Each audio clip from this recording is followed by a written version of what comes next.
हाय, मैं डॉक्टर ध्रुव शर्मा हूँ। मैं एक स्पाइन और ऑर्थोपेडिक सर्जन हूँ और मैं एंडोस्कोपिक स्पाइन सर्जरी में स्पेशलाइज करता हूँ। मेरी training all India institute of medical sciences AIIMS new Delhi से हुई है। आजकल एंडोस्कोपिक स्पाइन सर्जरी काफ़ी चर्चा में है, पेशेंट्स के बीच में भी और डॉक्टर्स के बीच भी।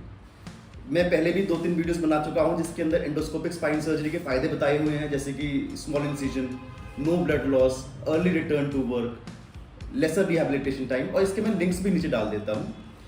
लेकिन आज हम बात करेंगे कि एंडोस्कोपिक स्पाइन सर्जरी कितनी सक्सेसफुल है। Open spine surgery time tested procedure है, कई डिकेड से है और इसके ऑफ कोर्स फायदे हैं। तो why do we want to switch to endoscopic spine surgery? आज हम स्पेसिफिकली इस बारे में बात करेंगे।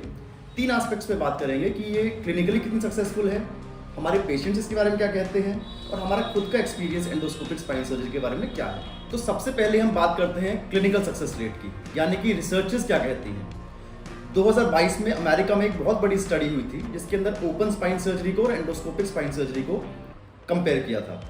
2 मेन फाइंडिंग्स आई थी। एक तो एंडोस्कोपिक स्पाइन सर्जरी के अंदर हॉस्पिटल स्टे जो होता है वो काफ़ी कम होता है। ये चीज़ मैंने पहले भी वीडियो में बताई हुई है और ये जो रिसर्च है ये इसको फिर से प्रूव करती है। दूसरा इंपॉर्टेंट फाइंडिंग क्या थी? कॉम्प्लिकेशंस। कोई भी सर्जरी कितनी सक्सेसफुल है ये डिपेंड करता है कि उसके कितने कम कॉम्प्लिकेशंस हैं।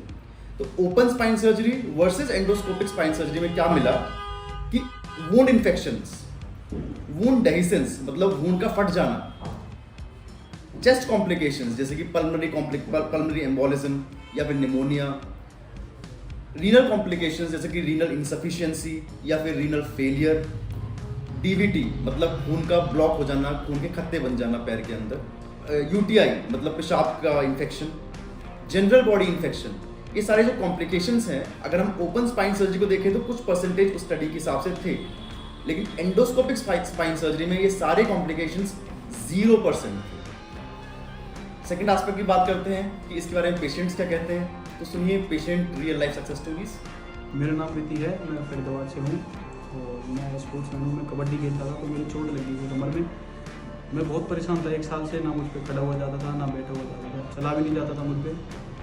तो मैंने अपनी सर्जरी करवाई है डॉक्टर ध्रुव शर्मा से, नारायण हॉस्पिटल, और मैंने अपना दूरबीन से सर्जरी करवाई है। उसमें ना तो ज़्यादा इतना बड़ा वो नहीं आया है और मैं बिल्कुल होश में था मेरा जब सर्जरी हो रही थी। मेरी सक्सेस है बिल्कुल सर्जरी।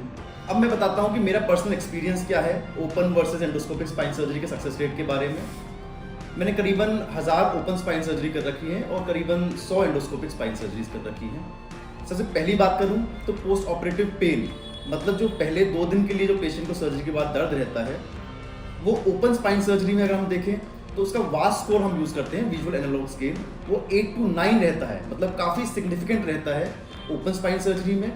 और एंडोस्कोपिक स्पाइन सर्जरी में वो एज लो एज 1 to 2 है हमारे पेशेंट्स में, जो काफ़ी नेग्लिजिबल है। दूसरी मेरी फाइंडिंग है पेशेंट की मोबिलिटी, मतलब सर्जरी से पहले पेशेंट कितना चलता फिरता था, सर्जरी के बाद कितना इंप्रूवमेंट आया। इसको हम नापते हैं ओडीआई से, ऑस्वेस्टी डिसेबिलिटी इंडेक्स बोलते हैं इसको। जितना पेशेंट मोबाइल होता है उतना ही ओडीआई कम हो जाता है। ओपन स्पाइन सर्जरी के अंदर ओडीआई करीब 50 से 60% कम होता है, वहीं एंडोस्कोपिक स्पाइन सर्जरी में ओडीआई करीब 70% तक कम हो जाता है। मतलब पेशेंट की मोबिलिटी एंडोस्कोपिक सर्जरी के बाद काफ़ी इंप्रूव हो जाती है। तीसरी मेरी इंपॉर्टेंट जो मेरी फाइंडिंग है वो ये है कि जब मैं पेशेंट को ओपन स्पाइन सर्जरी के लिए बोलता था पहले, तो पेशेंट काफ़ी हिचकिचाते थे, दर्द सहने को तैयार थे लेकिन सर्जरी नहीं करवाते थे काफ़ी सारे पेशेंट्स। जब से मैं बोलता हूँ कि अब एंडोस्कोपिकली करेंगे, स्टिचलेस सर्जरी होगी, तो पेशेंट दर्द सहने के बदले सर्जरी को टालते नहीं है, जल्दी सर्जरी करवा लेते हैं। चौथी मेरी इंपॉर्टेंट फाइंडिंग ये है कि पेशेंट की पोस्ट सर्जरी के बाद ये ओपीडी विजिट्स, मतलब पेशेंट को रिकवर होने में कितना टाइम लग रहा है। ओपन स्पाइन सर्जरी के बाद जो पेशेंट जनरली 4 से 5 ओपीडी विजिट करता ही करता है, लेकिन एंडोस्कोपिक सर्जरी के बाद वो सर्जरी के बाद 1 विजिट करता है, उसके बाद जनरली इसको जरूरत नहीं पड़ती है।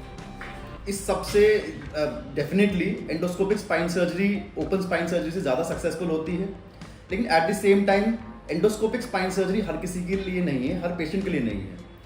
इस पर डिपेंड करता है कि आपकी सर्जरी कितनी सक्सेसफुल होगी, सर्जन की स्किल्स कैसी हैं और कितना स्किलफुली सर्जन ने अपने पेशेंट को सिलेक्ट किया है कि मैं इसकी एंडोस्कोपिक सर्जरी करूंगा ताकि वो जो सक्सेस है वो पेशेंट तक डिलीवर हो सके। ऐसे ही इन्फॉर्मेटिव कंटेंट्स के लिए हमारा यूट्यूब चैनल सब्सक्राइब करें। अगर आप चाहते हैं कि मैं किसी स्पेसिफिक टॉपिक पर बोलूं तो आप नीचे कमेंट में बोल सकते हैं। अगर आप भी किसी स्पाइन प्रॉब्लम से सफ़र कर रहे हैं तो नीचे दिए गए नंबर पर कॉन्टैक्ट कर सकते हैं और नीचे दिए गए व्हाट्सएप नंबर पे आप अपना MRI शेयर कर सकते हैं। Thank you.